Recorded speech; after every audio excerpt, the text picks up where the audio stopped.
સુરતના બારડોલીમાં લૂંટની ઘટનામાં પોલીસ તપાસમાં એવો ખુલાસો થયો કે તે સાંભળીને પોલીસના હોશ ઉડી ગયા.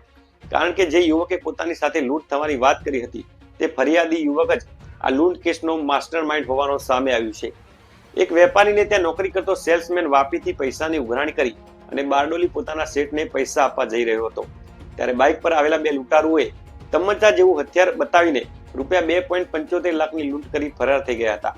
પોલીસે સેલ્સમેનની ફરિયાદ આધારે તપાસ હાથ ધરી હતી, જેમાં પોલીસ તપાસ દરમિયાન રાધેશ્યામ ગુજ્જર નામના શખ્સની ધરપકડ કરી અને રાધેશ્યામની પૂછપરછમાં ભાંડો ફૂટી ગયો કે આ સમગ્ર લૂંટમાં જે ફરિયાદી પુખરાજ ગજ્જર અને તેનો ભાઈ મહાદેવ ગુજ્જર પણ સામેલ છે અને તેઓએ જ આ લૂંટનો પ્લાન બનાવ્યો હોવાનું સામે આવ્યું હતું.